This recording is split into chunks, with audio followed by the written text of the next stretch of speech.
You're all wondering what I'm doing here. I'm going to introduce our great leader, Asiriyar Manamagu Veeramani Ayya. A few minutes ago, you all heard Professor George Hart. When you think about it, Tamil Nadu was 1,000 times worse than what he said. Veda was great. Nobody knows what is in the Veda. Manu was great. Nobody knows what was in Manu. But it was an Indian constitution. So, academics like Professor George Hart and all the other Sanskrit scholars all over the world thought and learned India through Sanskrit. Sanskrit was translated to English, German, other languages. And our own people, our own Tamil scholars believed, except 3 letters, everything else came from Sanskrit. That is what Periyar fought against. You saw the picture. A big man sitting down and a little boy standing up, commanding respect. What does that little boy have? Only one thing, a thread hanging across his chest. That is what Periyar fought. That is what is being continued by Asiriyar Veeramani. When did he start? 10-year-old. When is he going to finish? In the next 100 years. It's going to take us next 100 years. And he has developed cadres that you saw here. I have never seen a recipient on an award asking his cadre to come to the podium to respect their work. That is how he is. You all think things happen. A lot of our educated, our own people, my own brothers and sisters, they think everything happened. Believe me, for my American audience, nothing happened by itself. There was one constitutionally approved affirmative action called reservation. It was in the books, but nothing happened. Dravida Kalaham had to have 42 conferences, 16 agitations, and then we needed a guy called V.P. Singh, a great man who threw away the government to implement Mandal. And he said about Periyar and Veeramani, I have great respect for you. I have great respect for what you have done. You gave me the strength to implement Mandal Commission. That is the kind of man he is. Very simple. Great orator, writer, editor. He has written thousands of books. I am a doctor. He writes a column, Valviyal Sindanaigal, life's thoughts. In medicine, he writes better than me. He writes better than a lot of people that I know. And that is going all over the Tamil world, and it is being translated in English, and it will come to the United States pretty soon. I have a lot to tell, but I don't want to take time. He has been fighting every day of his life. We will never know what will happen the next day. One day he will be happy, and the next day they will do something and will bring it down.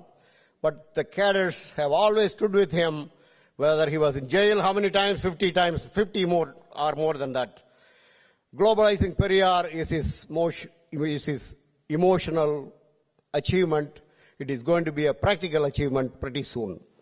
Pretty soon, I'm not saying long time. We are here, we are starting today. We will get it there. Long live Periyar. I ask Veeramani to please come to the podium and address us. Thank you all very much. Our dear self-respecters, humanist brothers and sisters, Vanakkam. Good morning to everybody. This is an wonderful occasion for me to meet you all as the cultural and self-respect humanist ambassadors to take up the message of humanism and self-respect to the whole world. I profusely thank the organizers of this great conference, have wonderfully arranged, and I am very happy that questioning and answering, debating and differing views are also come here. With great respect to our learned scholar who has got a great reputation, George Hart, has put some ideas which is quite against humanism of the language. But we are not sad about it. We are happy about it because different viewpoints are being tolerated and discussed. That is self-respect movement. That is humanism. Even for language, the movement, the self-respect movement, you know that what is self-respect?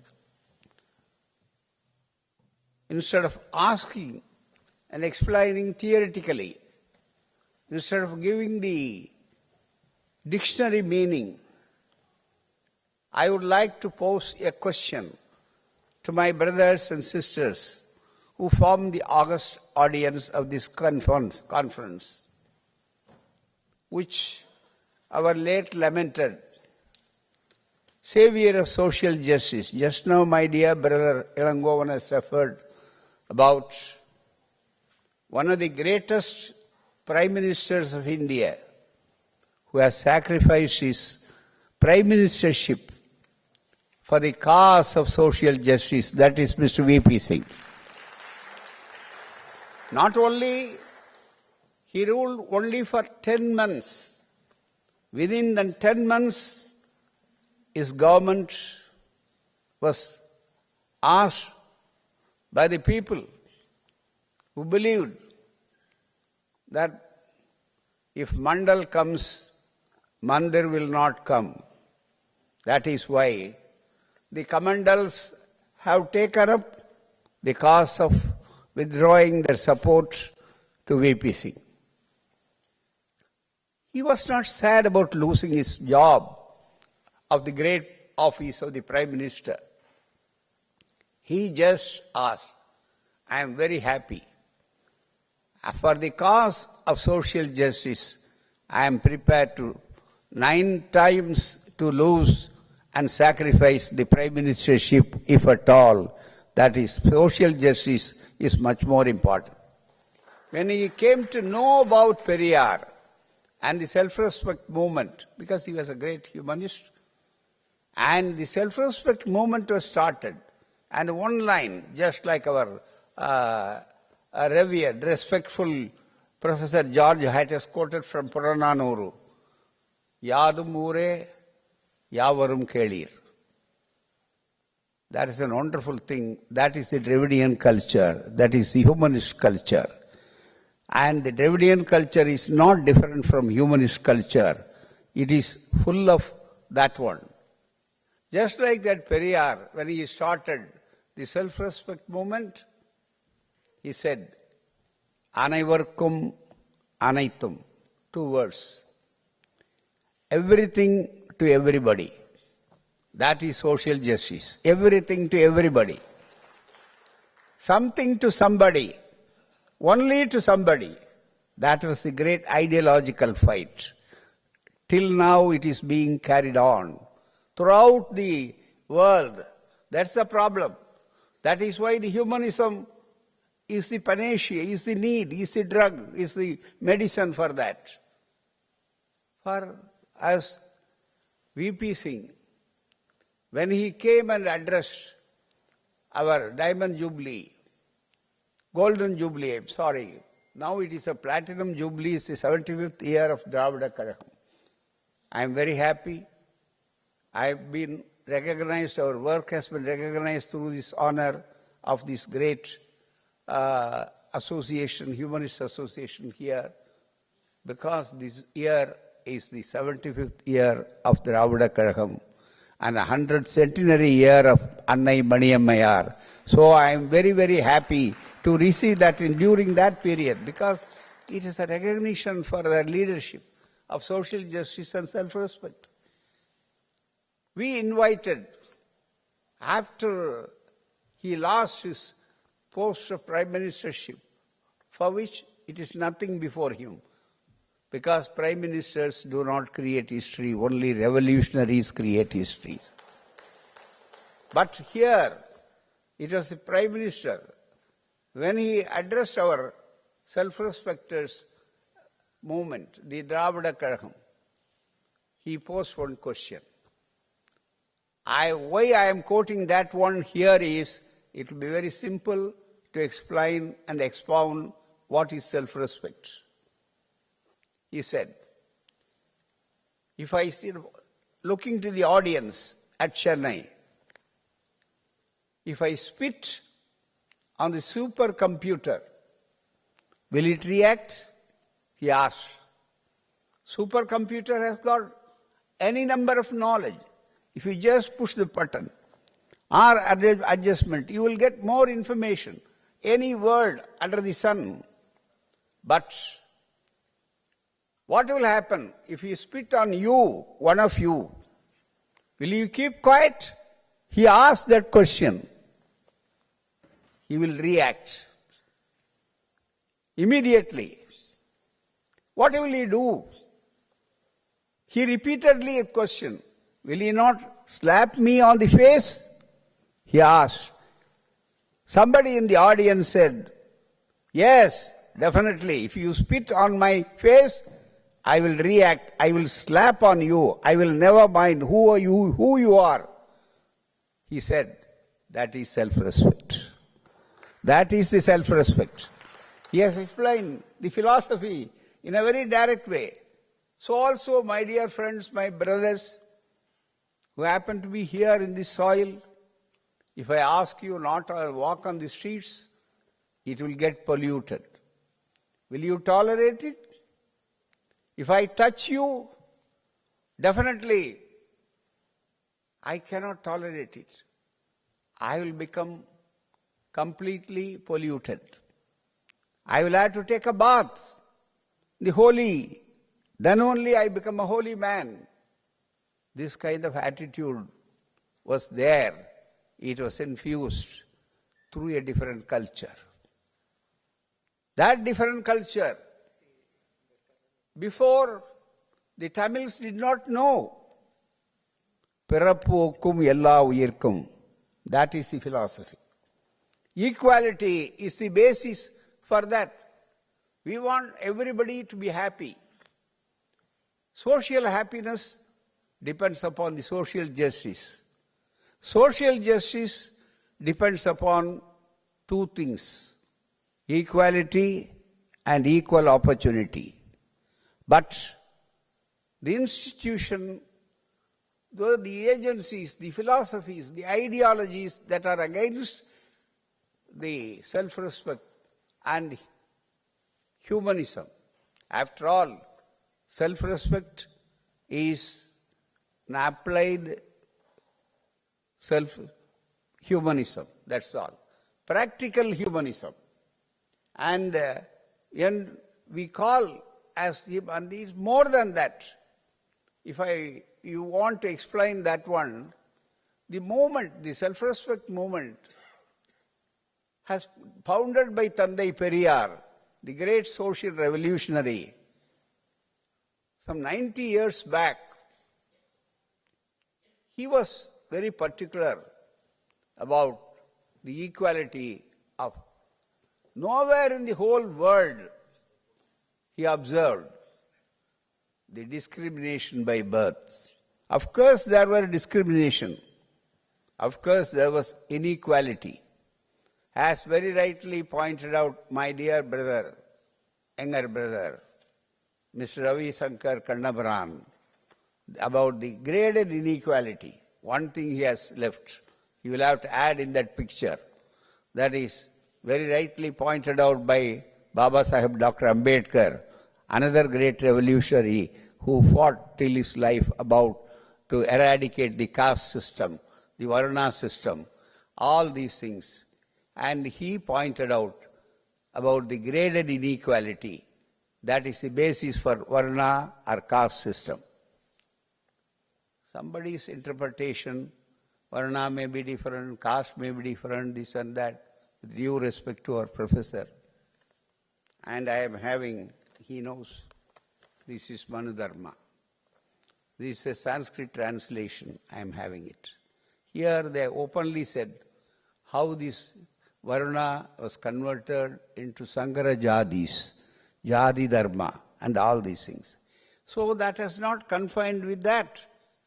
As he pointed out, very one, upper caste, then shoulders, the Brahmins from the head of the Brahma, and the shoulders, they are from the Kshatriyas, and Vaisyas from their thighs, and Shudras from the legs.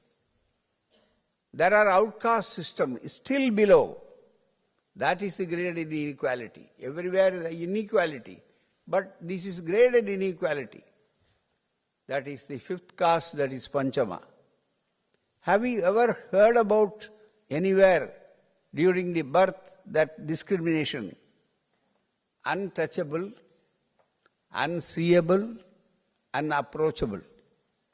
This was the society for which the self-respect movement started to fight against it. And all the women, even from the upper caste, the women were dubbed a lowest of the low. They are just the sixth part on the social rungs of the ladder of the caste, this inequality. Women, all women, whether they belong to the upper caste or lower caste, it doesn't matter. So, the discrimination by birth should be put an end to. For that purpose, social justice, gender justice, superstitious belief, and all these things. Even for this, they have very rightly said, Brahma has created all these things. You know, Periyar was a very practical humanist, and he was to educate all the people, and from one person this movement has grown as a universal movement. Wherever there is inequality, we need Periyar, we need self-respect movement, we need humanists. And here, the humanism differs from each and every sphere, in every country, every soil. Because here there may be difference between black and white or something before slavery, abolition and all these things. But there, the problem is inhuman. See, there may be discrimination among humans, but the movement was started, movement was needed, movement was there out of necessity. The Periyar, our great Periyar, has started that movement. And not only it is anti-human, some castes are subhuman, and other people, the women, the untouchable, the fifth caste people, they were dehumanized. Dehumanized. Worse than the animals. That is why he started the Vaikam Satyagraha, even before we were born, in 1924 at Kerala. People were not, they were dubbed as low caste people. And they are called Pulayas, Tiyas, Iravas. They were not allowed to walk on the streets nearby temple. And they started a human rights movement because the self-respect movement, 5-pronged battle we have waged. One for social justice, another for gender justice, another for human rights, another for against superstitions, and another for all these kind of various alabalas and fatalism. So people believe that it is fate. It is a very cruel thing that those who are treated very badly, in a very shameless way, they themselves accepted the slavery. They themselves accepted the insinuation. They say, yes, I am an untouchable. I am not to be touched. He doesn't want to rise from that level to the human level. So he was dehumanized. How to make them from dehumanized? So this movement, to put it in simple words, to humanize the humans, that is more important. This movement is to humanize the humans. It is even today it is needed. In our country, it is very easy to divinize the humans, but it is very difficult to humanize the humans. This is more important. This is what our movement has taken up the cause. And particularly because, and the untouchable, unapproachable, you will be surprised about, they were telling about this mandal and all these things. You will be to know that Mandal Commission report very clearly says how the society, where all these things, how they were given various kinds of discrimination. Here,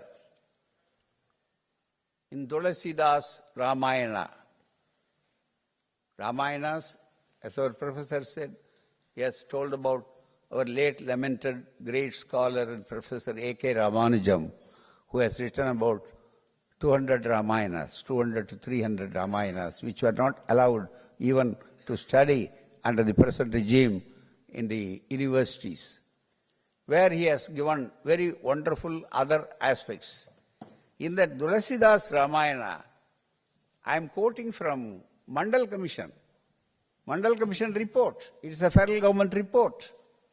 Venerate a Brahmin. He has given the Sanskrit Hindi slogan, because Valmiki Ramayana in Sanskrit and Tulasidas Ramayana was in Hindi and Kamba Ramayana was in Tamil, where all the Kamba Ramayana is nothing but based on the Valmiki Ramayana. Kamban, as he said, was a great poet. We do agree. But at the same time, he was clever enough. His scholarness was used and exploited by those who were not for equality. That is a very unfortunate thing. And what he said is, even in the beginning, Kariyamalinum, Kannudalaninum, endu solli. Actually, that part very clearly says, even the gods, even God, like Shiva, Brahma, and Vishnu, all of them, they worship. They themselves are gods, worshipped by many devotees, but they were worshipped. The gods were worshipping only by the Brahmins, only the Brahmins. That is more important.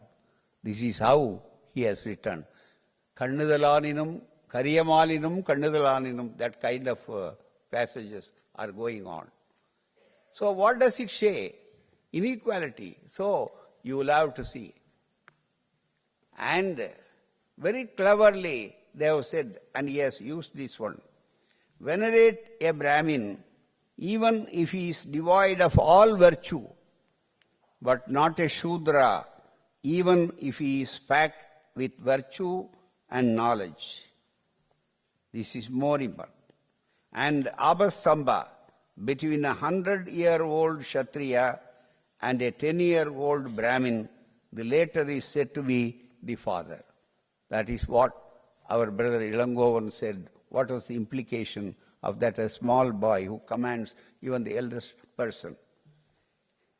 And here says, the Kamban was very intelligent in one respect. We will have to appreciate, or we will have to say whatever it is. He has very conveniently, when an inconvenient truth was there, he has left it. And he has written about various kandas. And Uttarakandam, where the Ramarajya, how the Ramarajya was conducted, he has completely left it. He has not dealt with the Uttarakanda. What is the Uttarakanda? Here, our Mandal Commission is reporting it. Valmiki's Ramayana tells the famous history of Shampuk, a Shudra, who hung himself by his feet from a tree for the forest of Uttarakhand and went into deep meditation for 12 years in tapas, that is penance. It is not harming to anybody. And a 10-year-old Brahmin, the later is said to be like that father. The Valmiki and he said, Uttarakhand went to a deep, all at the death of a Brahmin boy whose father was still living. Some of his kinsfolk complained to Rama, who was ruling, that is in Ramarajya, had committed the sacrilegious act of meditation despite being Shudra. The Shudra, according to Manu Shastra, is not supposed to directly pray God. Through the proper channel only, he will have to pray. And that proper channel is the priest, the Purohit. And we will have to completely Bhudeva, that is, the Deva, the Brahmins are Bhudevas. They explain. Instead of going to worship the Brahmin, he worshipped directly to God. And that was disapproved. That is why the Brahmin child was dead. It was responsible. His penance was responsible because it is adharma. It is against the dharma, code of Manu. So all these things, when immediately what happens, he there. And the Rama, that is outrage, occurred because Shampuk has committed the sacrilegious act of meditation despite being a Shudra. Rama went to Uttarakhand forest and after verifying the truth of this allegation, beheaded Shampuk for temerity. How dare you are to do that? This is whether it's happened or not. The principle is more important. The Shudra, a low-caste man, should not directly even to pray to God. He has no right at all. Another thing is that Mahabharata narrates the story of Ekalaiva. What is great social injustice? There very clearly says, the tribal boy who went to Guru Dronacharya for learning Dhanurvidya because knowledge was denied to the low-caste people. Education was then, it was not physics or chemistry then, it is only Dhanurvidya. And he belongs to a hunter community. In spite of it, what happens? You'll see here, one day Dronacharya went to a forest with his students Kauravas and Pandavas to practice archery. A dog accompanying the party was hit by the arrow in the mouth. When he happened to be bark, obviously the archer, hidden from the view, the barker, the Dronacharya knew that only Arjuna was capable of such feat. He called the marksman and the Ekalaiva emerged at the forest and confessed having killed the dog by his arrow. On being asked about the identity of his guru, asking, who is your guru? You are so mastered the archery. I am astonished. Who is your guru? Ask Dronacharya to Ekalaiva. Ekalaiva is the lowest caste, and Dronacharya is an upper caste man, and he happens to be, instead of appreciating him, he asked him, what happens, That is very interesting. In explaining, he recalled the earlier episode and stated that he had learned Dhanurvidya from the statue of Dronacharya, which had erected the forest. Dronacharya asked her for the right hand thumb of the Ekalaiva. He asked very cunningly, are you not supposed to give Guru Dakshana? Yes, definitely I will do. Whatever you ask, I will give out of a love for this one. This is the trait of the Shudras. They are very straight people. They are honoring their commitment. They don't want to go against it. Then he asked mercilessly, you cut your right thumb and place it to me. You see, for archery, this right thumb is more important. We all know that. He wants to cut as Guru Dakshina his right thumb. Then he cuts his right thumb and complied the wishes of Guru, and he could never handle a bow with disabled hand. This was the story. The story may be different, it may be a fable also, concocted one, it doesn't matter. But what is the principle underlying that? The Dronacharyas were for there. Even now, everywhere Dronacharyas are there. And the Ekalava's rights must be preserved. There, the self-respect movement came to the picture. That is why education for all, affirmative action through reservation, that is why we are able to see this kind of social justice. For women also, he has listed a lot of lists by our Ravi Shankar Kannabaran. And he has given that one. Otherwise, you know, how women were dehumanized. Even still, if you go to northern parts of India, where there is Sadimada temple, Roop Kanwar, and others, when their husband dies, immediately even the young girl, another couple, see, they were chased and they put on the funeral pyre and they were burned. That is not happening in southern India, particularly Tamil Nadu or anywhere. It is because of Periyar, because of self-respect movement. How? They were dehumanized. Still, that kind of social injustice is there. So the social justice, the concept is always sprouted out of the social injustice. That kind of social injustice completely will have to be there. It may be different in here, it may be different elsewhere.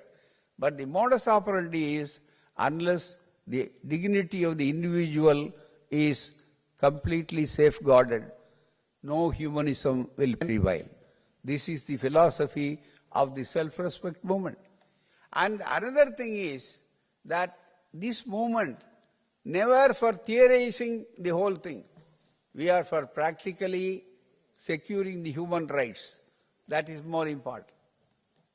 And our Sanskrit language is considered to be the Deva Bhasha. Let him claim it.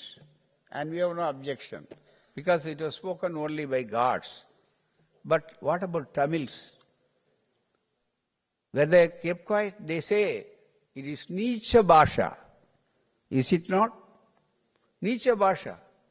Even for our Tamil language and literature, which is very rich and very earlier, and has got, it's a classical language for which he was also responsible for giving many things. But still, it is being recognized. The self-respect movement gives not only the self-respect and honor and dignity for the individuals, for the culture, for the language. It is the only movement which gives and brings a lot of things for the honor of the language and culture. For instance, let me quote one thing. In our Indian Constitution, you know, there is a provision about the official language of the Union, that is Hindi. When the provision was there in Indian Constitution, of course I am not talking about politics, because this is a different country and we have no necessity for that. We are not anything. But one thing that is more important. In that Constitution, they were very careful in putting this one. Hindi in Devanagari script. Thereby, by using that word Devanagari script in the Constitution, they have indirectly, completely they put the idea of it is Deva Bhasha, the Sanskrit. What does it mean? All the other languages in the 8th schedule which are recognized, and one among Sanskrit is one among them, which is not at all spoken, and all these things by many people. They were not allowed. They were not allowed. Only now they are very particular about spreading it. Why? Because of the cultural conquest. So the self-respect movement, it is not against any language. It is not against any individuals. It is a system which is injustice. Wherever injustice is done, wherever discrimination is there, when there is segregation is there between man and woman, man and man, among the human beings, the call for that, for equality and fraternity and equality of status and equality of appearance and all these things, we are fighting for that. We are winning many battles, but war is yet to be won. That is more important. That is why this movement, the globalizing, the movement is more. Problems may differ, and human rights may be snatched away in different forms. But anyhow, we are for that, to safeguard the human rights and women's rights. Periyar is anti-Brahmin. No, not at all. He was pro-human. That is more important. If anybody is pro-human, necessarily it is logical, he must be anti-Brahmin, because Brahminism represents inequality, and it never says, as he said, Yavarum Kelir. No, Brahminism never accepts Yavarum Kelir. It says everybody is compartmentalized. You are an untouchable, you are unseeable, you are an unapproachable, you are lowest of the low. You don't have the prerogative of getting education or employment thereby. That is why, and for women, lowest of the low. The Code of Manu, the women, they were very clearly says, at no point of time, women should have the right of liberty. When she is a child, she must be under the control of the father only. After her marriage, she must be under the control of the husband, who happens to be his master. And afterwards, if he begets a son, then she must be under the control of the son. At no point of time, she cannot enjoy any liberty at all. This is Manu Dharma. This is supported. Even among the language, Periyar and even our Tamil, Kural, Valkai Tunai Nalam and Valvinayargal, and self-respect way of marriage, Periyar is inculcated. Why? Because under the Purohit marriage, the orthodox marriage under the Hindu system, where it is called Kanniha Danam in Sanskrit, Kanniha Danam, Tara Muhurtam, Bani Graham, all these things. Kanniha Danam means, Kanni means a lady, a girl, a virgin. And she is gifted away. Danam means gift it away. And the person who receives it as a chattel is one thing. You could use it or misuse it. Whatever it is, she has no identity of her own. That is why subhuman or dehuman, whatever it is. That is why the language itself.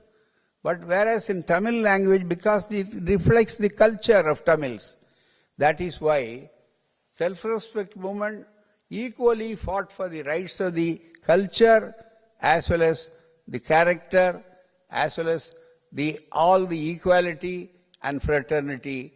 All these things combined to it, we are going ahead with those principles, and we are still, our movement reaches forward. Only because of this movement, What was the advantages, you may say? And this movement has gained much more effects, and the Periyar's work was very great. Let me quote you one thing.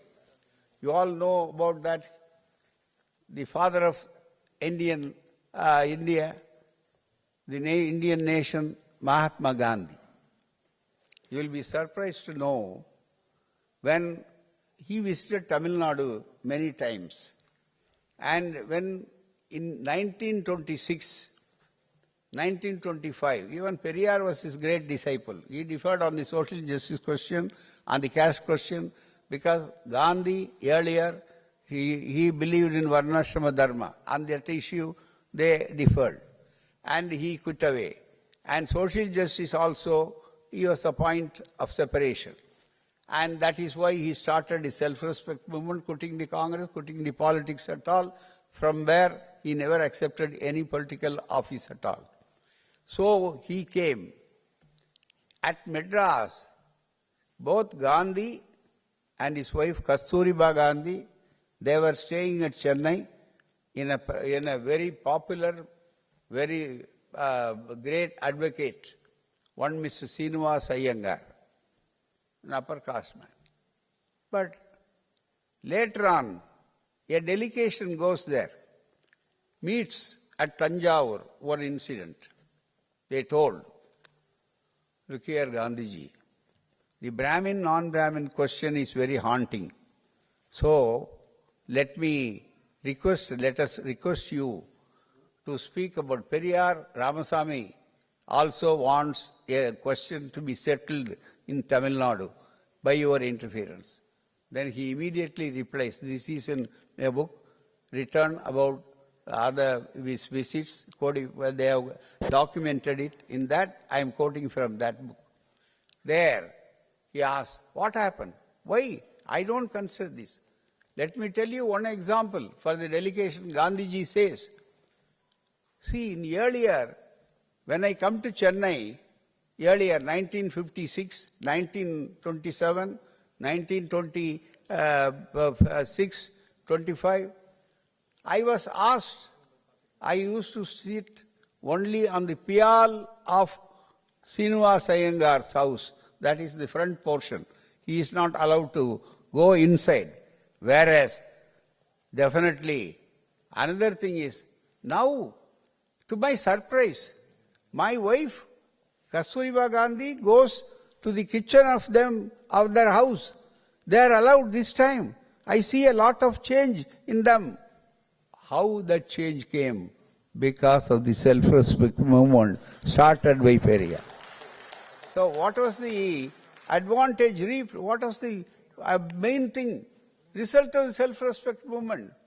Even for the father of the nation, the right to walk in the streets, not on the streets, but enter into the kitchen of an upper caste gentleman who happens to be one of the Congress local leaders.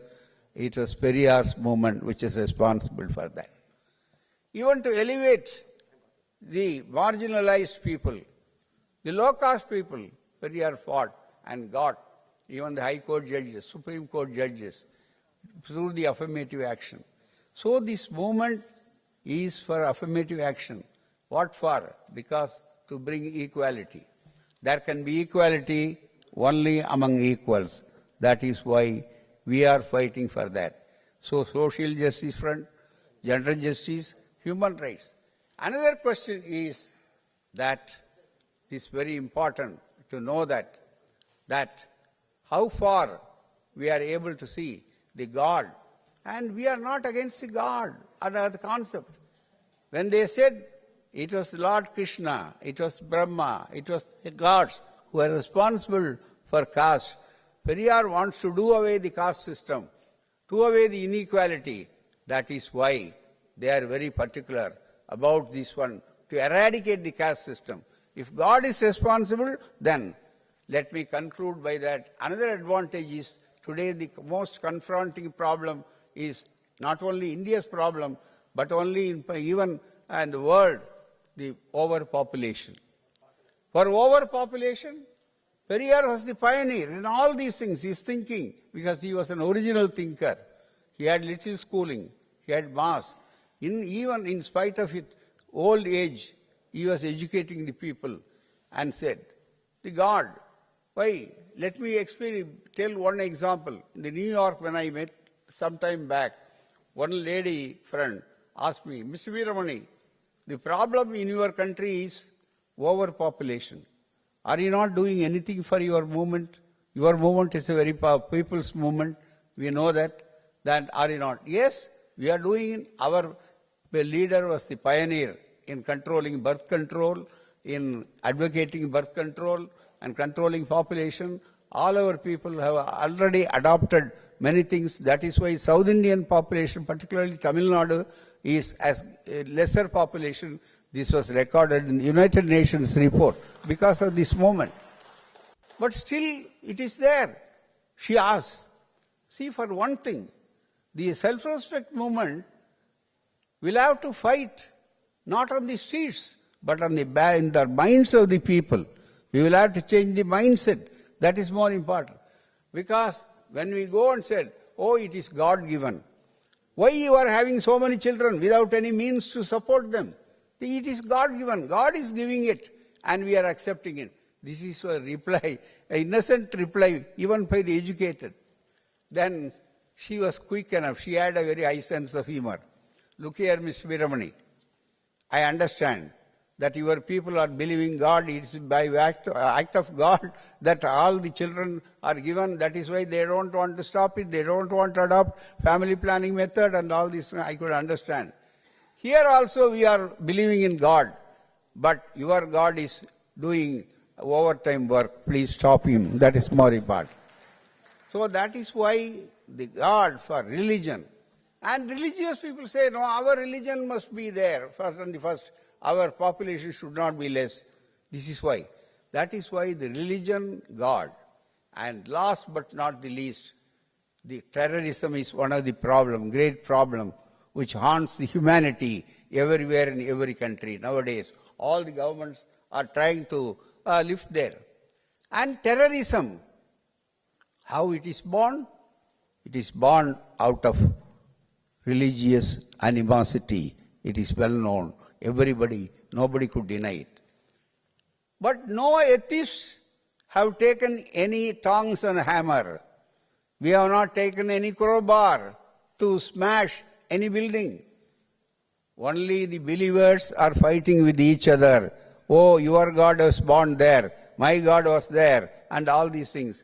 So, atheism and humanism is for uniting the people. And humanism unites the people. Self-respect movement unites the people. And we are for unity of the people. Whereas the other ideological factors, reactionary factors, who believe in God, who believe in religion, they fight with each other. Though they divide the gods, divide the people. Religion divides the people. Humanism unites. Self-respect movement unites. Let us all unite together and hold the flag of humanism and hold the flag of self-respect. Let us all command self-respect. The world must be conquered not by arms but by ideas, ideas of revolutionary ideas, ideas of equality. Thank you very much for providing such a long time. Thank you very much.